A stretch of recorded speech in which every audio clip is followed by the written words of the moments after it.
So thou, O son of man, I have set thee a watchman unto the house of Israel. Therefore, thou shalt hear the word of my mouth, and warn them from me. Have no fellowship with the unfruitful works of darkness, but rather expose them. Coming to you from an undisclosed location in Middle Tennessee and examining current events from a biblical perspective, this is Bible News Radio with your hosts, Randall and Stacy Harp.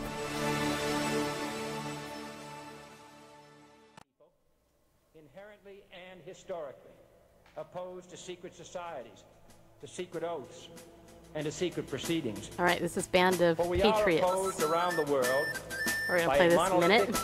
and ruthless conspiracy that relies primarily on covert means. I love this song. It for goes, it's called expanding its sphere of influence. Restore the Republic, people. It was 1776 when the founders signed the writ Of independence from the Brits. It was revolution. Now an enemy from within would enslave us all again and deprive us of our rights in the Constitution. Restore the Republic. Wake up, it's time to understand. Restore the Republic. We're losing our freedom in the land.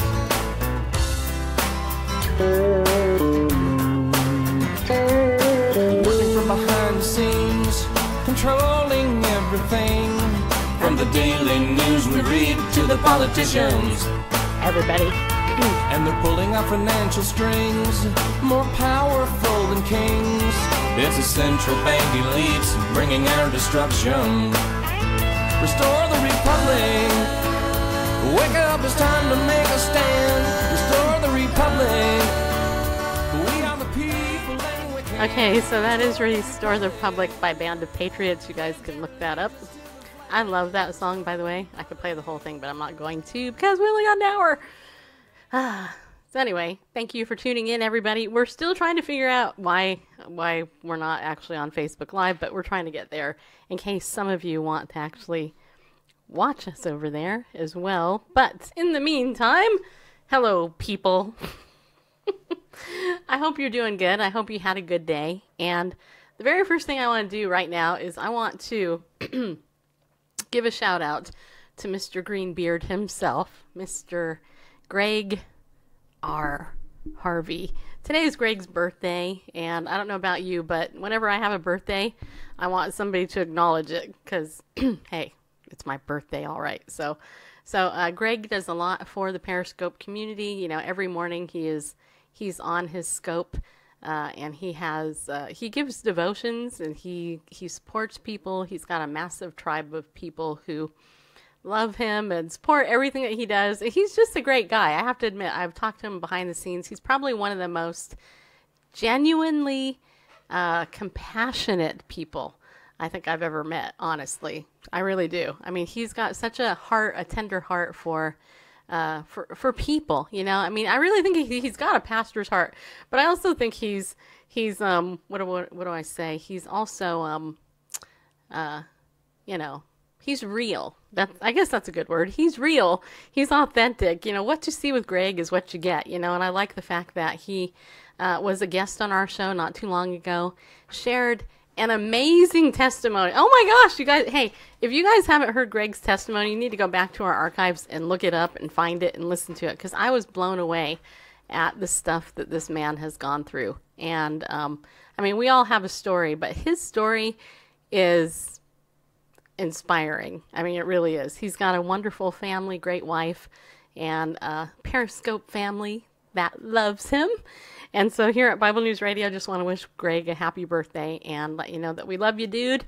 And he is actually making my website, and when it's unveiled, everybody will know that Greg R. Harvey put his fingerprints on. So anyway, happy birthday, Greg. I hope you have a great day. I believe there is a scope train tonight that he is heading up.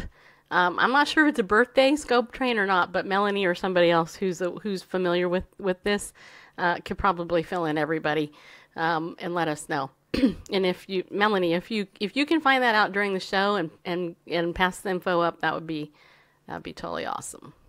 All right. So speaking of Melanie, I want to say hi to Melanie and Mia, and Dr. John is in the house. I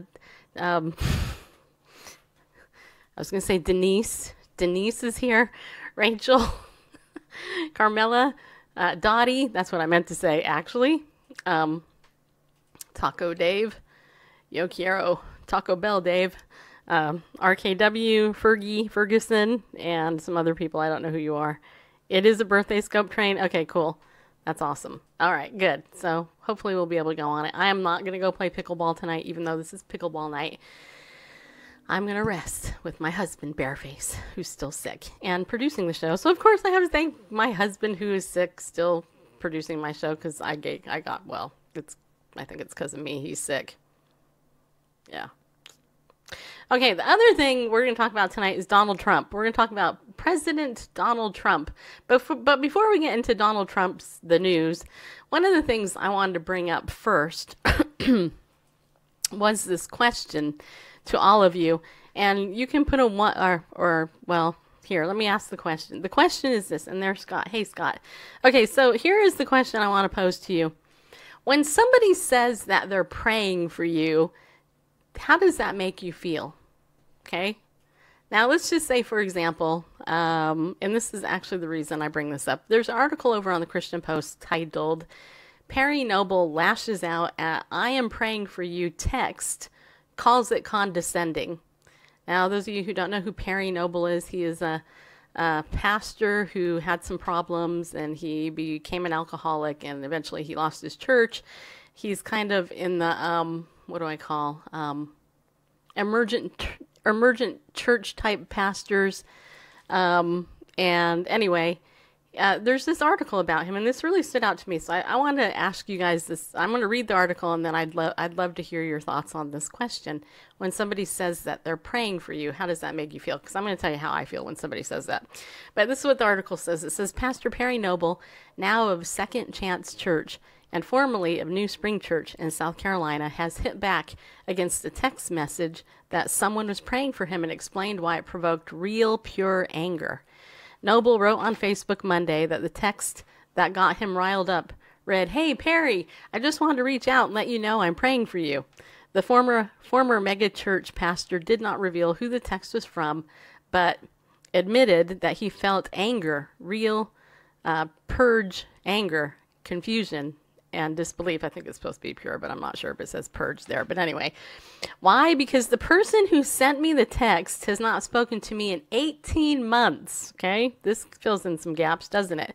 In fact, they ignored my calls to them during that time, and I know for a fact they have gossiped, even told flat out lies about me, he explained. So why in the hell did they text me to tell me they are praying for me? Okay, this is Perry, by the way, Pastor Perry. It's quite simple, and unfortunately the reason far too many Christians, and that's in quotes, tell others they are praying for them, he stated before suggesting a number of reasons.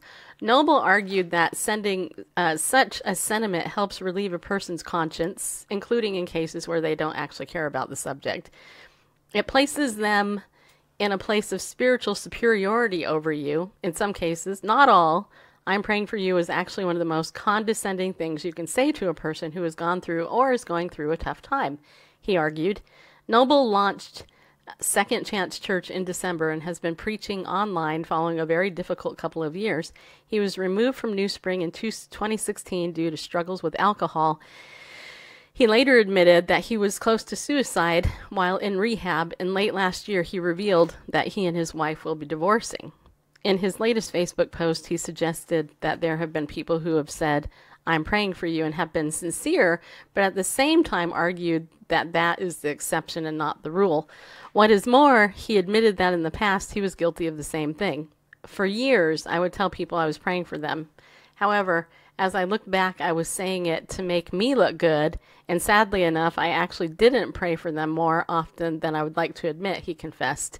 Still, Noble clarified that he's not trying to say that people should not pray for others. I absolutely believe in the power of prayer, he confirmed.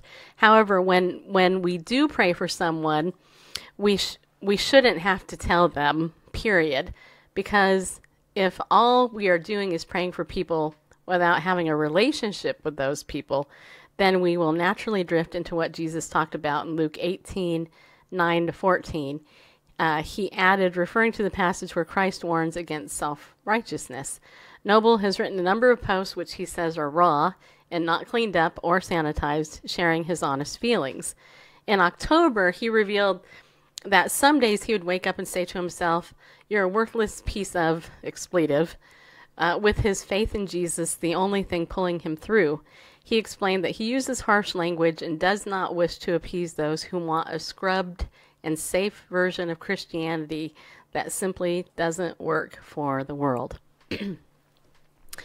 Okay, so now that you've heard Perry's argument here, or his feelings about somebody who offended him, right? We wrote about this yesterday in our email. To be offended actually means to be angry. That's literally the definition of it, in case you didn't know that.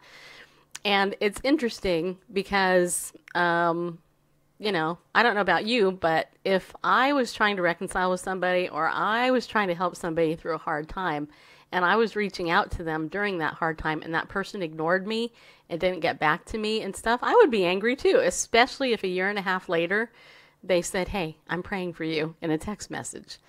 You know, I would probably feel like he did. True story. I probably would. I'd be like, "Really? I don't know. I don't get this. I tried to reach out to you during my really hard time, and you were nowhere to be found." So I can totally get why he was feeling that way. And but I'm not going to make this whole show about Perry Nobel. I bring this up because I think Perry makes a really good point about the use of the "I am praying for you" line. And I just wanted to throw that out there to you guys and ask you. I asked this over on my Facebook page. When somebody says that they're praying for you, does it bug you? Does it irritate you? Do you feel like it's condescending, or does it encourage you? I'm just curious what you guys think. You know, if you could, just for a minute, you know, just put a one-word answer, you know, just in general. You know, I mean, there can be a lot of circumstances around it, but I am curious what your initial feedback to, you know, "I'm praying for you." You know, somebody comes up to you and says, "I'm praying for you," or, "Hey, I'm praying for you." You know what? "I'm praying for you, darn it." No, you people, I'm praying for you. I'll pray for you. You pray for me. Yeah. You know, so tell me what you think.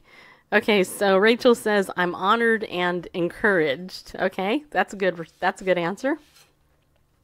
And I do realize that this actually depends on the circumstances, right? So, okay, so Scott is saying it depends. Melanie's saying depends who says it.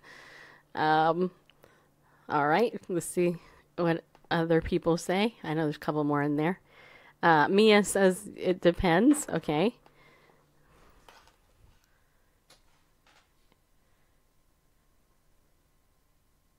Or I'm just waiting. I'm just looking to see if we're on Facebook yet. I guess not. Generally comforting. Melanie says also generally it's comforting. Okay. Anybody else want to give a response to that? When somebody says they're praying for you, how does that make you feel? I guess that's a better way of putting it. Okay, in Perry's response, he felt that this was condescending, and I can kind of understand that. But he could have also had a different reaction, too, if he wasn't so reactive emotionally. You know, he could have thought, "Oh, you know what? That guy or girl, whoever it was, you know, they're thinking about me, and they cared about me enough to text me to say I'm praying for you." So I really do think, honestly, that it has to do with how you are as a person, how you're going to perceive that. And I will say that I'll never forget this experience I had many years ago with one of my friends that I've known since 4th grade. Her name's Michelle. And at the time, I didn't realize if she was a Christian or not. I didn't think she was. But I asked her once, I said, you know, what is one of the most amazing things that has happened to you, you know, in your life? And she said, when somebody says that they're praying for me. And I said, "Why is that?" She said, "Because they care enough about me to bring their concerns about me to God, who's really the only person that can really do anything with it." True story. And Sylvia Sulin, welcome back. And thanks for rescheduling your appointment. You didn't have to, but glad you're here. Okay, so there's that. And, you know, I generally like to think, hey, when people say that they're praying for me, it means a lot to me. Of course, there is a part of me, I have to totally admit, that goes, I wonder exactly what they're praying for me. Because sometimes, Scott, you're funny.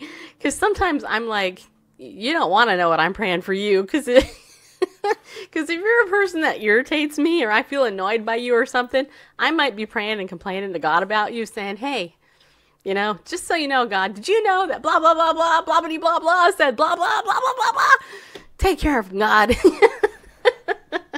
So, just so you know, if I say I'm praying for you, generally I am. That might mean I'm complaining to God about you too. It might just mean God's going to get you. No, I'm just kidding. Hey, if we can't laugh at stuff, then, you know, I don't know what else we could do.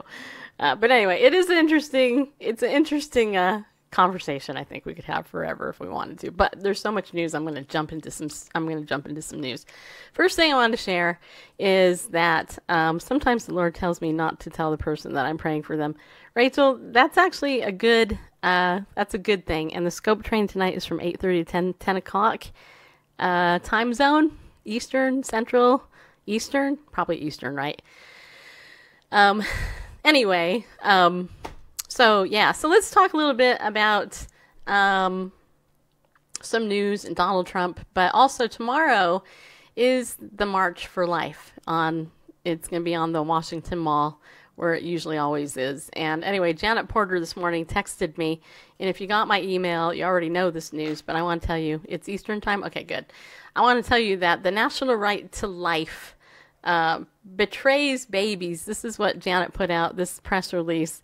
Blocks congressional vote on pro-life heartbeat bill. So those of us who faxed Congress and told them that we wanted the heartbeat bill passed, unfortunately, it didn't happen, but let me read this to you in its entirety. It says, Washington, D.C., Congress announced the pro-life bill it will pass on the 45th anniversary of Roe v. Wade is not a bill to prevent abortions, but rather one which merely prohibits an abortionist's second attempt on a child's life in the event their first attempt fails and the child survives.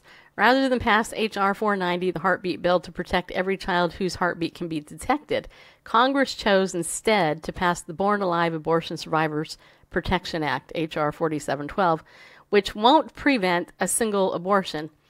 Why wouldn't a pro-life Congress pass the bill with 170 co-sponsors, which is closest to ending abortion? The answer?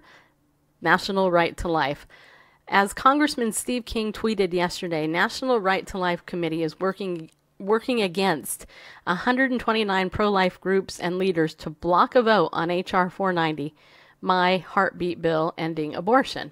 And the hashtag is heartbeat, just in case you didn't know that. It's Janet Porter writing this from Faith to Action. In today's Washington Times op-ed, former Majority Leader Tom DeLay stated, today, National Right to Life, the only national group that doesn't support the heartbeat bill's substantial protection for unborn children, thinks success is to kill only 1 million children a year. DeLay added, we reject the establishment's approach. We also reject those who have the thoughtlessness to continue it.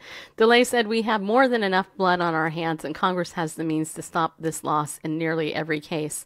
For 6 years, Ohio Right to Life fought Ohio's heartbeat bill harder than Planned Parenthood, and when it finally passed, they stood with the abortion industry in calling for a veto of the nation's most protective pro-life law, stated Janet Porter, president of Faith to Action, who initiated both the state and congressional heartbeat bills, and now a National Right to Life is the one obstacle standing in the way of protecting nearly 1 million children with beating hearts each year. Troy Newman, president of Operation Rescue, stated, if you do not support the bill, you oppose it. Newman added, there has been no greater betrayal of innocent blood since Judas betrayed our Lord in the Garden of Gethsemane, but that of National Right to Life selling the innocent blood of preborn children. Rachel Heidelbaugh, who has suffered the devastation of abortion, said National Right to Life is a perfect example of insanity, doing the same thing over and over again, expecting different results. She added, why would anyone who wants to end abortion donate another dime to this corrupt organization working against protecting babies whose heartbeats can be heard? Larry Sarignano of Family First added, it's time for the failed leadership to step aside and let those who actually want to end abortion take their place. We call on every pro-lifer who wants to do more than march to end abortion to put your faith to action right now, stated Porter. Just click the fax icon at faith2action.org and send 7 free faxes to the leaders who decide which bills come to the floor for the congressional vote.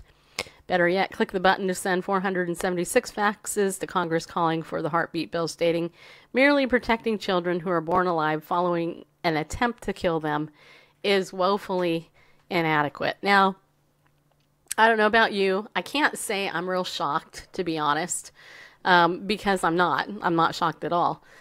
But what is amazing to me is that it's the national right to life who's doing it, right? And I mean, seriously. So I'm just going to throw this out here. I don't have any specific, backing of this, but what my gut tells me is that somebody's being paid off big time. Because how can the national right to life block the most pro-life bill ever? I mean, really. So it's and a lot of people wonder why we have a problem with the Christians and politics and stuff like that. It's because of stuff like this, because money is involved. Just saying, just money. Money is involved, people. So that's the bad news. But you know what I want to do? I still want to encourage you. Go over to f2a.org and still send your faxes and let them know, because people need to know. And, I don't know. I told Randall this morning after I got the thing and I wrote the email this morning, sent it out to our email list. I said, I wonder what they're waiting for. They're waiting for the 50th anniversary of Roe v. Wade, before they decide they want to overturn it. Only a couple more million babies murdered between now and then? I mean, Anyway, so let me tell you a little bit of good news despite that. First of all, I can say that the fact that their bill was passed, at least, is good in the sense that the baby that they tried to kill, if it survived, thank God, if the baby survives that horrific thing, then at least they can't knock them off a second time. So that's a good thing.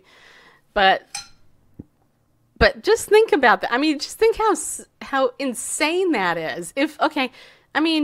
Just for sake of argument, let's just say you all had a 3-month-old baby. Just for the sake of argument, let's just say you had a cute little 3-month-old baby. Bob Ulrich over at Prophecy Watchers has a brand new granddaughter. And, he posts pictures of it all the time. Of her, I shouldn't say of it, but of her all the time. And she's the cutest little thing. Oh my gosh, she's the cutest little thing. That's one of the things that I wished that God had given me the ability to do, was have my own baby. And the joy of the bonding and breastfeeding and, just all the things that come with it. But let's just say it was legal to kill that 3-month-old. And let's just say, for sake of argument, you took it to the doctor so that they could kill the baby in the same barbaric way that an abortion would, by stabbing it in the neck and then sucking out its brains and collapsing the skull. Okay, let's just say that was legal. But let's just say, for sake of argument, the baby survived it. Then what? It's like, well, then that poor baby that was born perfect, is now disabled for life. And you just ruined that. Okay, now I can hear some people say, well, why would God allow that? It's your God that allows it. Your God allowed that to happen, right? Or whatever. It's because of your God, right? You stupid people. I would say no, it's because of man, the sinful wickedness, hardness of man's heart. Man does it, which means that man has to stop it. But the problem is man hasn't stopped it because it's still going on. And it's just not, it's not just happening here in America. It's also happening everywhere. China, gosh, if you're Chinese and you're alive in China, especially as a woman, if you're a Chinese woman, you better thank God that you're alive, because for a long time, they killed every baby girl they had. And now their economy and their whole population structure is off kilter because of it. They're actually suffering the consequences of their behavior, but it's a horrible, horrible thing. Well, anyway, so going back to Donald Trump actually will be speaking tomorrow at the March for Life, according to Fox News and other people, including womanly woman, Liz, who's one of our friends here in our thing. Actually, I read this on her blog too. But Fox News Insider has an article titled "Trump to be the first sitting president to address the March for Life." Now, that's amazing to me. First of all, I have to say this is amazing for a number of reasons. Number one, George Bush didn't do it, and he was pro-life. As far as I know, Ronald Reagan didn't do it either, and he was pro-life. And now Donald Trump, our current president, is going to be doing it. So I'm just going to read you this. It says here, President Donald Trump will become the first sitting president to address the March for Life. White House Press Secretary Sarah Sanders said Wednesday. By the way, she's, I believe she's Mike Huckabee's daughter.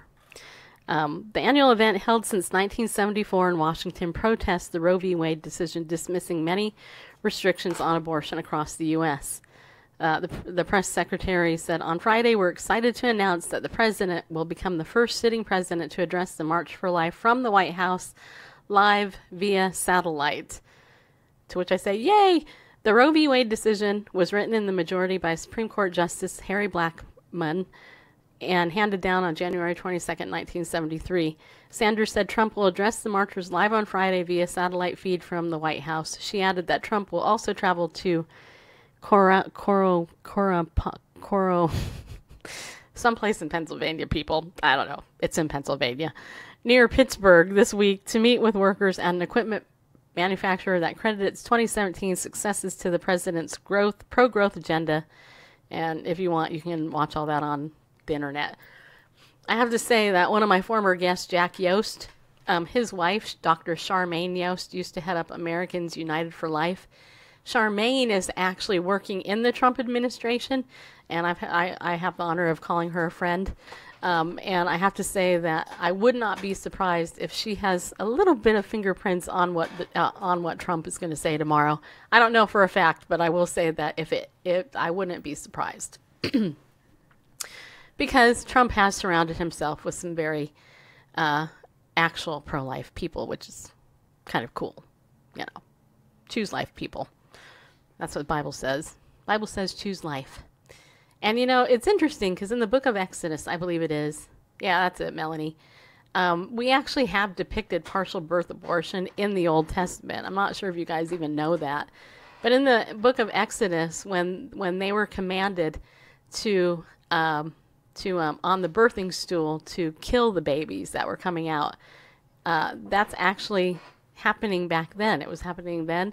We also see baby sacrifice all throughout the Old Testament as they offered up babies to these pagan gods because they wanted blood, So it's whenever God wins with a baby, being born, it's a good thing. Psalm 139. If you've never read it or you don't have it memorized or whatever, I just have to say that check it out. It says in Psalm 139 that God fearfully and wonderfully made us. He knit us together in our mother's womb, And Dennis, you love Trump? Good. I'm glad you love Trump.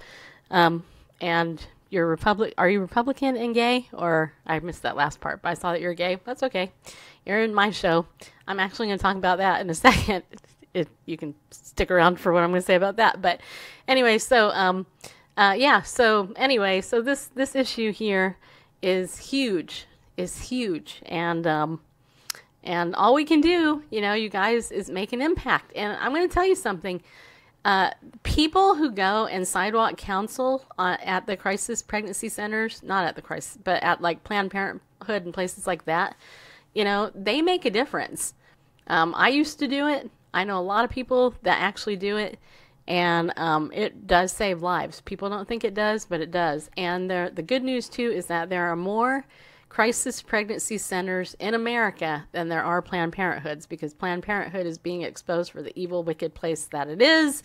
And I also have to say that there's a lot of people who say, well, the church don't do anything. They don't adopt babies and blah, blah. They never bring up the other adoption, the A adoption. Is it abortion or adoption? Well, you know what? There's also a move within America, and I don't know if you're aware of this, but there is people in churches all over the place are adopting babies. Just so you know. People in churches are. Boom. Okay. Just so you know. All right, so Donald Trump recently also had a health exam. He went to the doctor, just so you know. And I actually have his results right here in front of me because they published it on the White House website. And what's funny to me is that some articles that are bagging on Donald Trump are like, well, Donald Trump is fat. That's right. He's fat. He's a butthead. Blah, blah, whatever. So I'm going to actually I'm going to read you the little document here. I'm going to read part of it. It's the subject, the president's periodic physical exam. President Donald J. Trump has completed his first periodic physical examination as president of the United States.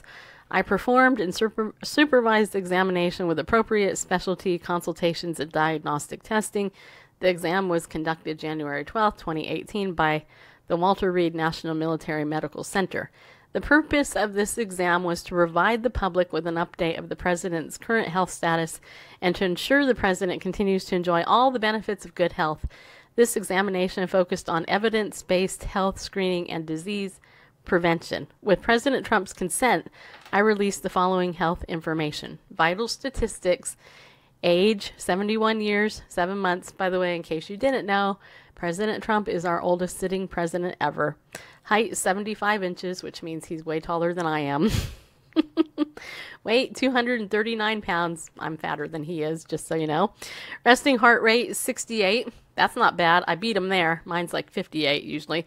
Blood pressure 122/74. About the same as mine. Pulse oximetry, which basically is oxygen, 99%. Temperature 98.4 degrees. His temperature is usually higher than mine. Mine's a little bit lower because of my thyroid. Eyes, uncorrected visual acuity was 20/30 bilaterally with corrected visual acuity of 20/20 bilaterally. Visual fields were normal. So he's got pretty good eyesight, people.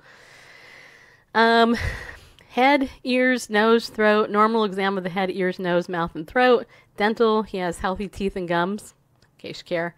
Neck, he has a normal thyroid. Pulmonary lungs are clear. And his chest demonstrated no pulmonary pathology. Cardiac, his heart exam was normal. He had rather regular rhythm, no murmurs or nothing like that. I'm not reading everything, but that's the gist of it. Gastrointestinal, he had a normal exam, no masses or anything. And neurological examination of cranial nerves, all that. He seems pretty good there. And dermatological normal exam, blah, blah, etc. His cholesterol, total cholesterol was 223, which was a little high, people, just so you know. No, I'm just kidding. Mine was 225. So, I mean, me and the president, have almost the exact same type health, except he's taller and a little bit lighter than I am. Triglycerides, 129, HDL, 67, LDL, 143, cholesterol, 3.3. What? Okay. All right. Anyway, and his fasting blood glucose is 89. Blood glucose, so he's not diabetic either, people, just so you know, the president. All right, so anyway, if you want to see the president's health results, all you got to do is go to the White House website. You can download them. Is there something you want to say to me?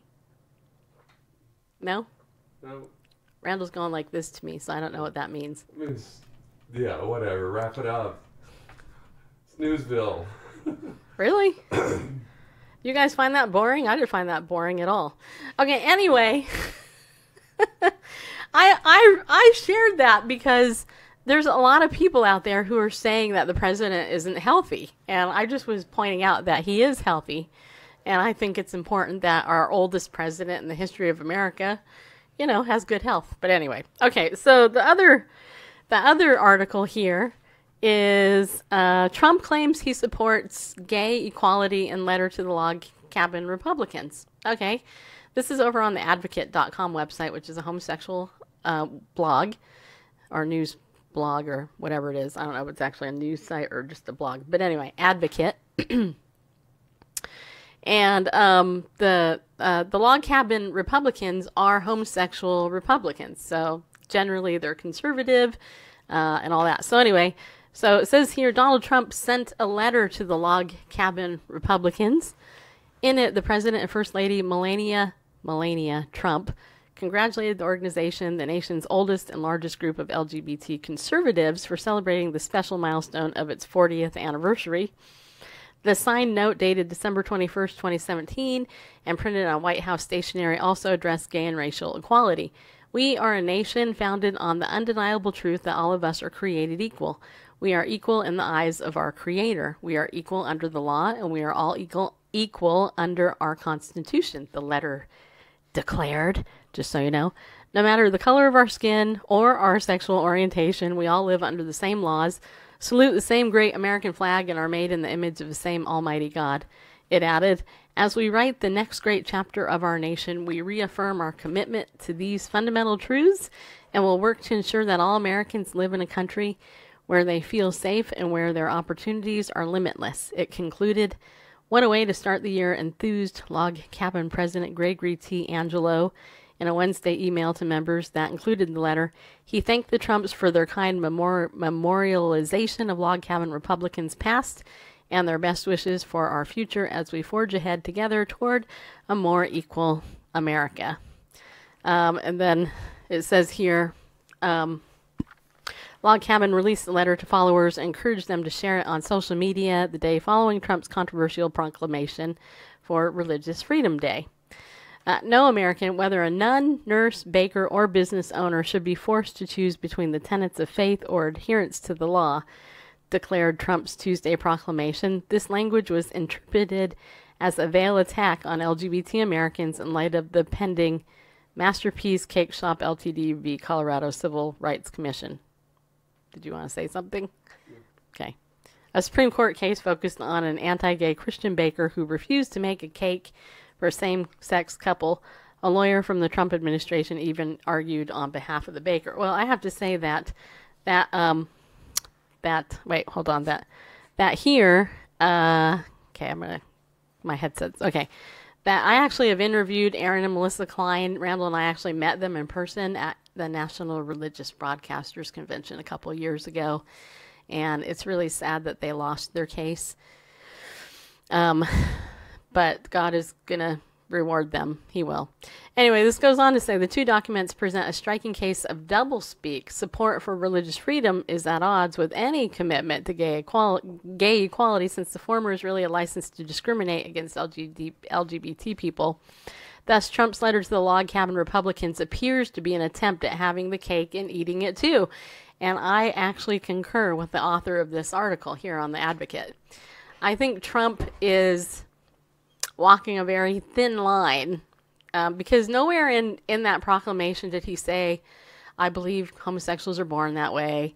I believe that you should have other rights that you don't already have under the Constitution. He just was stating a mere fact that we are all created equal. And we are. So it's interesting. So Randall, do you have any thoughts on that? Because it seems like you might. Well, no, I'm not going to get on camera. So. You don't have to. You can just talk off camera. You can still hear Bareface. Randall has a comment. Is it just me that sounds distorted, or is it my headphones? I don't know. A little bit, but not much. Anyway, so, yeah, by the way, thanks for the hearts. This reported letter is spot on. We, no matter the color of our skin or sexual orientation, we all live under the same laws, salute the same great American flag, are made in the image of the same Almighty God. And so, yeah, exactly that. And so, of course, they look at Trump's freedom of religion proclamation about, no American should be forced to choose between the tenets of his faith or adherence to the law. They said, it was a veiled attack on LGBT Americans. Of course it was. I mean, gosh, you have to be, deaf, blind, and dead not to just see it. It's so clear. I mean, it just screams, we hate LGBT Americans. That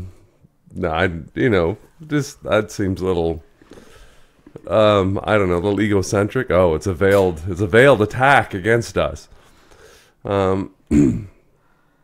No, it seems a little, to say, well, it's to say, oh, it's doublespeak. It's no less doublespeak than say, oh, yeah, we agree. We're all created equal, all under the same law, all created, but they have to serve us. They can't adhere to the tenets of their faith. They have to make us happy and celebrate everything we do, regardless if it goes against their conscience, whether it goes against, everything they believe.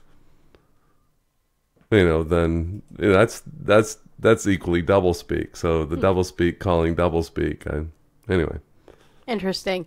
Well, in light of that, today there was actually another article. It was published today, January 18th, over on The Hill. I think I sent it to you. It's titled, Trump Administration Creates New Religious Moral Protections for Health Workers. Now, this is interesting. Before I even read this, I will say it is interesting to me because I actually have a number of friends that I play pickleball with who actually are either a nurse or nurse practitioner, or they've been a nurse, or they work in some type of medical, they do some type of medical thing, and they've told me different things that they've come up against, especially concerning LGBT issues. Like I had one friend who told me that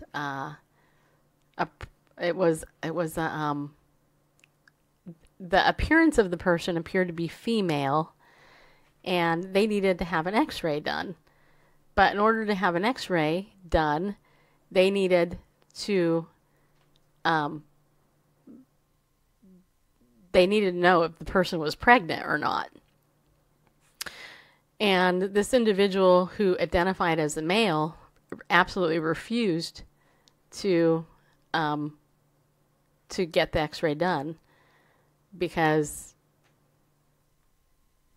they believed they were male, even though they had a uterus. And so the nurses and the doctors there were put in a very odd predicament because they obviously were female to appearance, but that girl was saying that she was a boy, and they couldn't actually do the procedure without an X-ray, but in order to find, they needed to verify she wasn't pregnant, because you can't do an X-ray on a pregnant person, right? Because, it could damage the baby. So the nurses were put into a really awkward position, and my friend came in and was sharing this with us at pickleball, well, with me and a couple of people, and just saying how insane it is. And I said, well, it is kind of insane, because if it turns out something is actually wrong with her and she didn't have the X-ray, then she can come back to the hospital and say, well, they didn't give me the X-ray. But then they would have to say, but wait a minute, you were saying that you couldn't have it because you're identifying as a male and all that. So anyway, it's kind of crazy.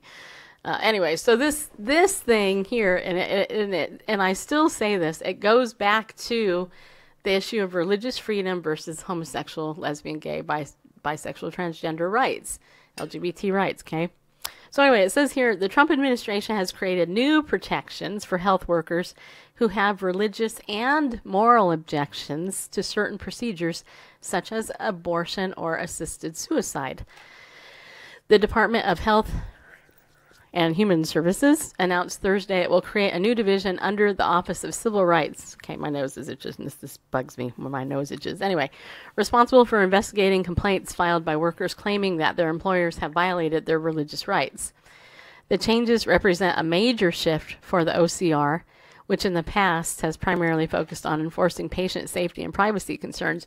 No one should be forced to choose between helping sick people and living by one's deepest moral or religious convictions, and the new division will help guarantee that victims of unlawful discrimination find justice, OCR Director Roger Severino said at the announcement ceremony Thursday morning.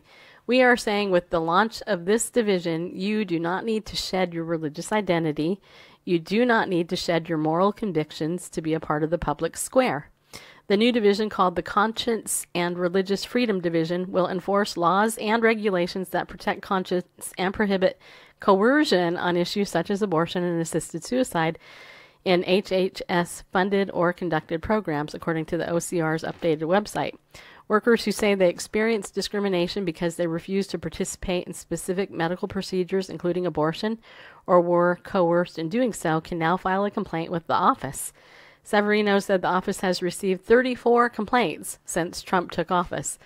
Republicans and anti-abortion, aka pro-life groups, often complain that the Obama administration did not enforce federal laws that protect health workers and institutions from having to violate their religious or moral beliefs by participating in abortions or other procedures. The change represents a major win for religious and pro-life groups and comes one day before the March for Life, an annual march against abortion in D.C. Trump is expected to tout the changes during the live satellite address to the attendees Friday. That's tomorrow. This is a welcome change from the Obama administration's stubborn refusal to enforce federal laws that prohibit discrimination against healthcare entities, said Marjorie Dannenfelser, president of the Susan B. Anthony list. Democrats and other critics worry the changes could restrict access to health care for some. I'm deeply troubled by reports of the unconscionable approach being considered by President Trump's administration to use the Civil Rights Office at the Department of Health and Human Services as a tool to restrict access to health care for people who are transgender women, Senator Patty Murray, Democrat, Washington, ranking member of the Senate Health Committee, said in a statement. This would be yet another attempt to let ideology dictate who is able to get the care they need. The irony of it all, people. Blah, blah, blah-bitty, blah, blah. Anyway, the ACLU goes on to say it's going to take action, blah, blah, blah. Denying patients health care is not liberty, said Louise Melling, Deputy Legal Director of ACLU.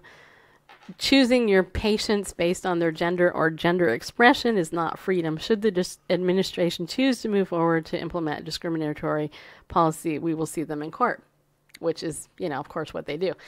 I have to say, though, I have another friend who worked in a gynecologist's office, and this friend was telling me about a year ago when I was with her. We were in water aerobics together. I meet lots of people, various places. And she was telling me she had a woman come in who was a married mother. She had 4 children. She was married, and she came in, and she had an ultrasound done, and she told my friend, this nurse, she said, if this is I forgot what sex it was. I forgot it was a boy, or it might have been a girl. I'm not sure which one. But she said, let's just say it was a boy. She said, if this is a boy, I want to have an abortion. Okay, now, my friend was telling me she's pro-life and didn't support abortion at all. But she had to, as the nurse, she had to take down what the patient said, what they wanted. And so what ended up happening was that they had the ultrasound done, and it came back that whatever the gender was, it happened to be the gender that the woman didn't want. And so what my friend did was she actually said the ultrasound kept coming back like unreadable and stuff like that because she didn't feel good about knowing that this baby was going to be killed. It was a perfectly healthy baby. And she also did it because of her religious beliefs that, you should not kill this. And she also went to the director of her facility there and said what the situation was. And the director concurred that, this is, this has to, you're going to have to violate your conscience in this case if this is the case. And so what would you do? What would you do? Yeah. I mean, there you go. Technically, I suppose it is lying, but at the same time, she saved a life. So, I mean, what do you do? Step out, lose your job, or kill a baby that doesn't need to be killed because the mom didn't want to have to deal with the consequence. It's a hard situation, But I'm sure there are a lot of stories like that out there. But anyway, so there are interesting things out there too. And, we all have to decide what we're going to do. I mean, those of you who know me know that I laid aside my career as a marriage and family therapist because I will not say that homosexuals can't change, because I know they can. And if they want, and everybody who struggles with same-sex attraction doesn't want to be in that lifestyle or that segment of population or whatever, if they want help, they should be able to get it. And I wasn't going to be a therapist that said, you know what? No, Yeah, I'm gonna go ahead and validate you right where you're at, all messed up in your head, because you don't feel comfortable this way. I'm not gonna validate that. If you want to change, I want to help you, but legally, under California law, I couldn't do it. So there you go. Yeah. So it's hard stuff. Hard stuff. All right. The other thing I need to tell you is Arielle Ministries is our sponsor. So I want to thank Arielle again and say, hey, you know what? If you want to support Bible News Radio, one way to do it is by going to arielle.org. Use the coupon code Bible News and save 20% whenever you use that coupon code. There are a number of things there that you can get, including Yeshua, Life of the Messiah from a Messianic Jewish perspective. There's also the abridged version, which covers all 4 books in the Life of the Messiah series. Put a 1 if you guys actually get that. If you've gotten the book, I'd like to see if anybody recently has gotten it. And also, we have over on our Twitter account, too, we have a free 21-page PDF that Dr. Arnold has done talking about the 33 things that happen to a person when they are a believer, when they first become a Christian and follow Christ. You can download that for free when you go over to our Twitter account. There it is at Bible News Radio. And I would encourage you to do so. I think we've had quite a few people actually download that. So I want to thank all of you who've done that. That's very cool. Let me know what you think of that as well. Also, those of you who want to support Bible News Radio, just want to donate to us, you want to become a pillar of the community, you can do that by going over to BibleNewsRadio.com/give.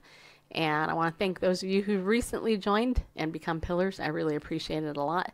And, you know, the donations help me and Randall to feed our animals and ourselves and keep our internet up and things like that. So if you like what we're doing, please feel free to donate.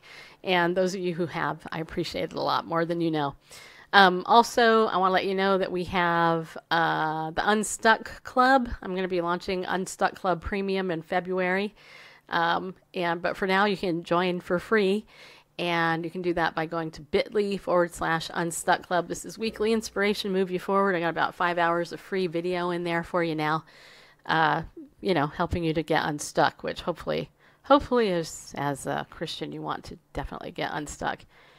When have you gone into a store and just took the food you want? Everyone costs money. Yeah, I know, right? Sylvia Sulin.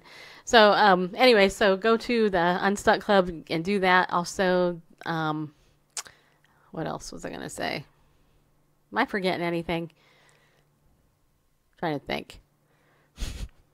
I do this every day, so sometimes I forget stuff. Spark Naturals. Hey, Spark Naturals essential oil. I happen to use it every day.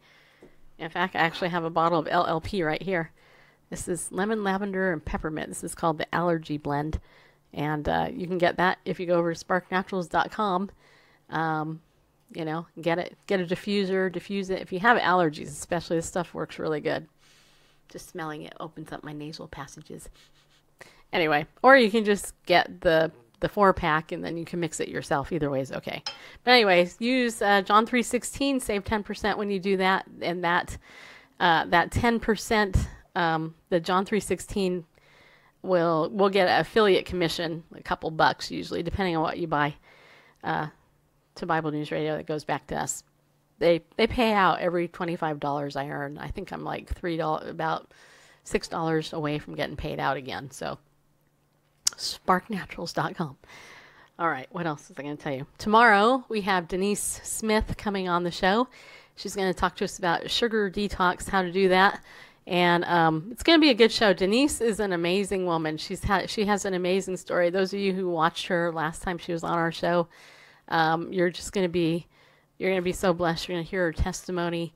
And she's very soft-spoken. She loves the Lord. She's one of the most soft-hearted and passionate people that I know who love Christ and understand health because of what she's gone through and all that. She definitely wants to bless us tomorrow. So tomorrow is Friday. Yeah, we're doing an interview tomorrow with her. And I'm trying to think. Am I forgetting anything? This is when I need cue cards, people.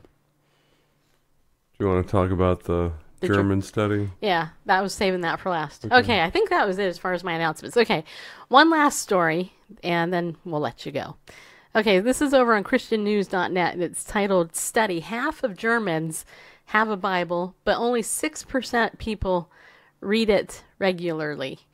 Tomorrow our show is at 7 o'clock Central Time. By the way, don't forget, I think that was what I was going to say. Don't forget, sign up for my email list. Sign up for my email list. That's what I was going to say. Okay. On my email list, here's the thing. I'm going to be doing an Amazon giveaway every week in my email. Tomorrow, I'm going to have a full coupon code for Amazon gift card in there.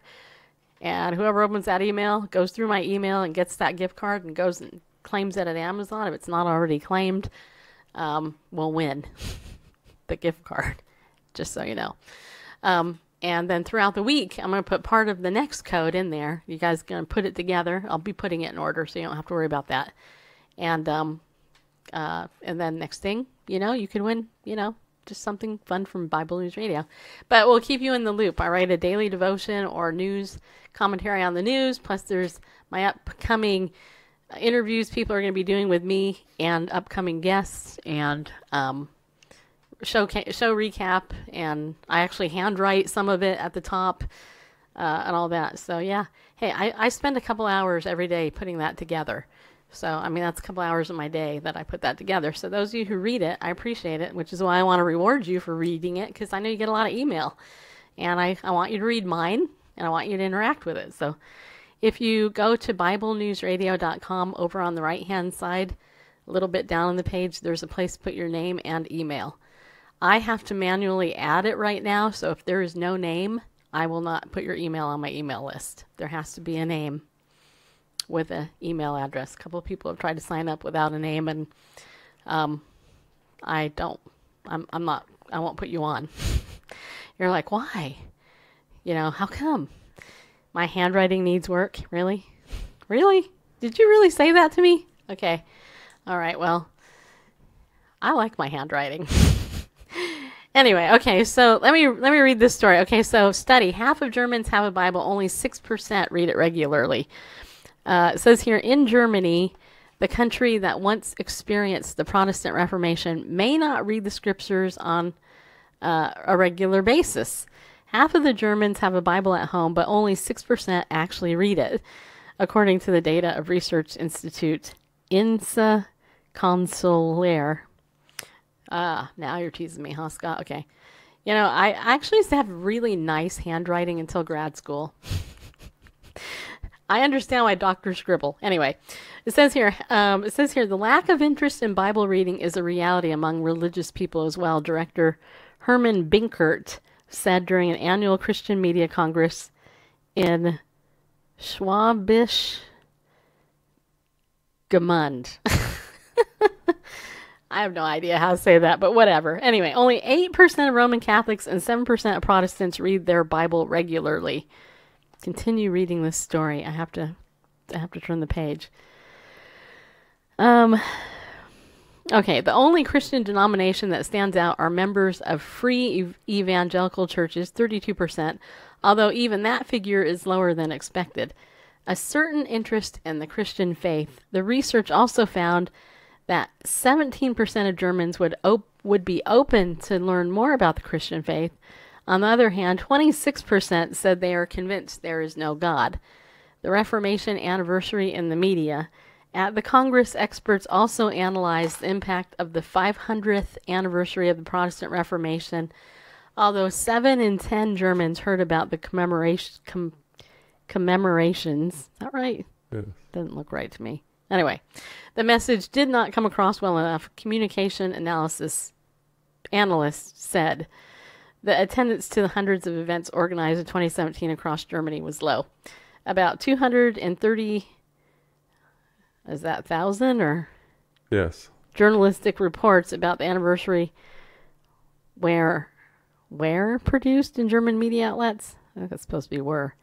But most of them were not shared much on social media. Somebody needed to proofread that article. Anyway, I just kind of thought that was very interesting. I don't know what the ages are. It doesn't say. Okay. Anyway, I wanted to share that because I thought that was interesting. And those of you who watch Daily Disciples, I also wanted to share with you what happened today at my dad's. Okay. How many you guys know that my dad's 89, has Parkinson's and dementia.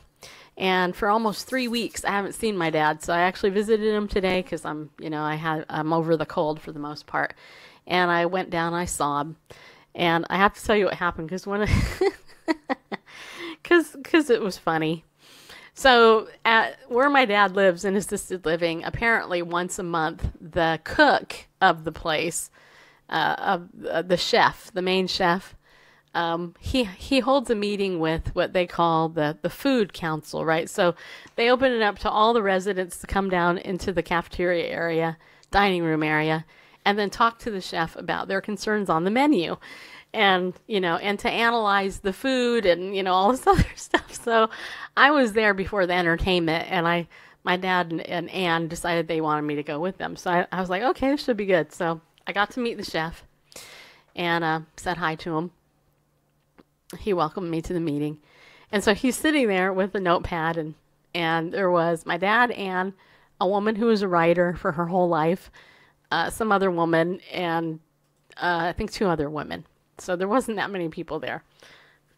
And so this guy said, so tell me what you think, about the menu, right? And I'm just sharing this because I observe people, and old people, and when I mean old, I mean people usually 80 and over are pretty old. Sonny, Anyway, so apparently one of the complaints in the past was that there wasn't lids for the cups. So this guy asked one of the ladies sitting there, he's like, do you like the lids that we found for you? And the one lady's like, yeah. And he's like, do you know that I had to order 6 different types of lids before we found one that would actually fit? And she's like, good.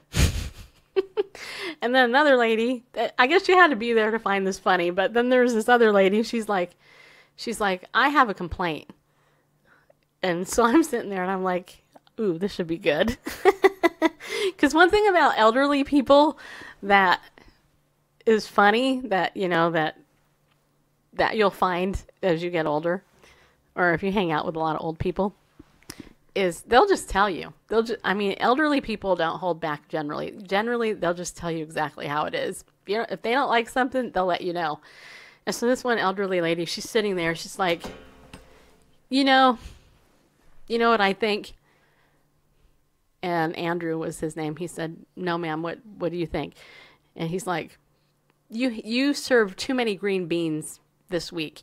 And 2 weeks ago, all you served us for vegetables was carrots. And I don't like that. I don't like that we had carrots at every meal, and now we're having green beans at every meal. What is it with you people? And now I'm laughing because I'm like, yeah, Andrew, hey, I don't like carrots either. And by the way, it's just a little too soft for me, just so you know. Anyway, and then this other lady, he's like, yes, ma'am. Okay, is there anything else? He's like being all like, like diplomatic. And she's like, well, your menu, how you word stuff on the menu. All those pies you've been serving us for dessert? Yes, ma'am, I know those pies. Those aren't home baked, are they? Now you gotta keep in mind, there's probably 80 people, at least 80 people that he's serving. So of course he's not gonna bake a pie, like home baked pie for everybody. And usually they're like a pudding type pie, because they're old people. Most of them don't have teeth. And so this woman is complaining about the pie. And so he's like, well, she's like, where do you get the pie at? And he's like, Cisco. What's Cisco? Cisco is a place that sells us pies. And she's like, okay. All right. And he's like, is there anything else? And the same lady goes, your menu. Why don't you put down on the menu, like, what we're actually eating? Why does it have to be fancy? Like, you said we had fried chicken, battered chicken. It was something like that. And he's like, yeah, like if you were to go to Cracker Barrel, you would want to order the deep fried chicken or whatever it's called with gravy. And she's like, right. But why do you have to make the title really long? Why don't you just say we're having chicken, like fried chicken? And so, I mean, they were totally bagging on the chef. I guess she had to be there, but they were bagging on the chef because of the actual like menus. Like, don't have it say fancy hamburger or whatever. Have it say hamburger. Have it say cheeseburger. And we don't want the same vegetable at every stinking meal, and stop it with the pie. And then the other thing is, I said to the guy, I don't eat there. I said, you know what? I would like to see some chocolate cake on the menu. He's like, actually, we had that last week. I'm like, I wasn't here. But anyway, and then there's this other woman. She sits back. She cracks me up. She's like, I have a request. Andrew's like, yeah, what's your request? And she's like, I want cream of wheat for breakfast. And he's like, I actually really don't like the texture of cream of wheat. Does anybody else here like cream of wheat? And the rest of the people are like, no, we don't like cream of wheat. And this woman's like, but I want cream of wheat. And so he's writing on his little notepad, okay, we'll get you some cream of wheat, ma'am. And then next thing you know, he's asking these old people about a smoothie bar. Talk about this, right? So he's like, how many of you would like a smoothie bar? And they're like, what's a smoothie bar? Is it warm? And he's like, no, ma'am, it's going to be all cold. And anyway, long story short, he ended up trying to explain a smoothie bar to these elderly people. And they were pointing to me. They're like, yeah, those young people, they like smoothie bars. And I'm like, I'm not really a big smoothie person myself, but, just saying, if he wants to give you a smoothie bar, you can at least try it. And then another lady was complaining that breakfast was at 7. She wants it to be at 8. And another woman said, we tried it at 7:30 and nobody showed up. They all showed up at 7. And this poor guy, I'm just telling you, it's hard to be a chef in assisted living, having to deal with people like that, just so you know. And I'm sure it was really boring hearing this story, but that was part of my day, so I thought I'd share it with you because it was actually kind of funny. Yeah, all right. Any comments, Bareface? Nope. He's like, just shut up, wrap it up. All right. So you guys, thanks for tuning in. I hope you have a good rest of your night.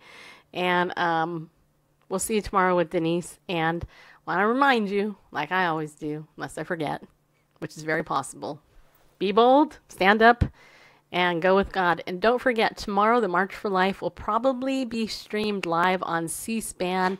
You most likely won't see it on mainstream media because the mainstream media doesn't like pro-lifers. They hate us. So if you want to follow what's going on, I would go over to cspan.org, check it out during the day. And you know what? Like I said, just go with God because he loves you. If you haven't signed up for my email, go over to BibleNewsRadio.com, sign up for it. And we'll see you tomorrow night. Okay? Okay, bye.